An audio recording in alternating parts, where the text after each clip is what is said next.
السلام علیکم۔ حضرت یوسف علیہ السلام اور زلیخا کے بارے میں ایک ایمان افروز واقعہ۔ حضرت یوسف علیہ السلام اور حضرت زلیخا رضی اللہ تعالی عنہا کا واقعہ صدیوں سے مشہور ہے۔ زلیخا کے بڑھاپے میں جوانی واپس آنے کا ذکر تاریخی اور روایتی حکایات میں ملتا ہے۔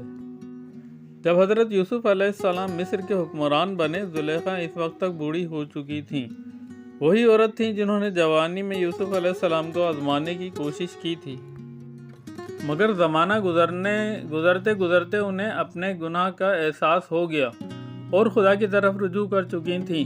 وقت نے اسے فقیری اور کمزوری میں مبتلا کر دیا تھا۔ وہ بینائی سے بھی محروم ہو چکی تھیں، لوگ انہیں پہچانتے بھی نہ تھے۔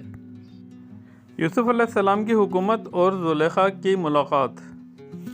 ایک دن حضرت یوسف علیہ السلام کسی قافلے کے قریب گزرے تو ایک بوڑھی عورت نے ان سے کہا، اے اللہ کے نبی، میں وہ ہوں جسے لوگ کبھی مصر کی حسین ترین عورت کہتے تھے، مگر آج میرا حال دیکھ لیں۔ یوسف علیہ السلام نے پہچان لیا کہ یہ زلیخا ہیں۔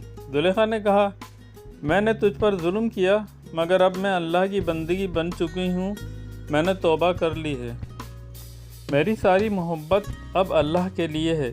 ان کی سچی توبہ اور دل کی پاکی دیکھ کر حضرت یوسف علیہ السلام نے اللہ سے دعا کی۔ روایت کے مطابق اللہ تعالیٰ نے یوسف علیہ السلام کی دعا قبول فرمائی۔ زلیخا کی بیمنائی واپس آ گئی، ان کا جسم جوانی کی طرف لوٹ آیا، ان کے چہرے پر وہی رونق اور نور پیدا ہو گیا جو جوانی میں تھا۔ لوگ حیران رہ گئے کہ اس بوڑھی اور کمزور عورت کا چہرہ پھر سے نکھر کیسے گیا۔ روایات بیان کرتی ہیں کہ اس کے بعد حضرت یوسف علیہ السلام نے زلیخا سے نکاح کیا اور وہ ایک نیک عبادت گزار اور شکر گزار خاتون بن کر ان کے ساتھ رہیں۔ علماء اسے ایک حکمت آموز قصے کے طور پر بیان کرتے ہیں، خصوصاً توبہ کی طاقت اور اللہ کی رحمت کی نشانی کے طور پر۔ آخر میں ایک ہی میسیج ہے، نماز ضرور پڑھیں قبل اس کے کہ آپ کی نماز پڑھی جائے۔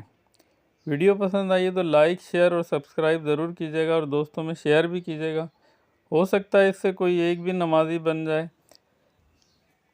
جزاک اللہ۔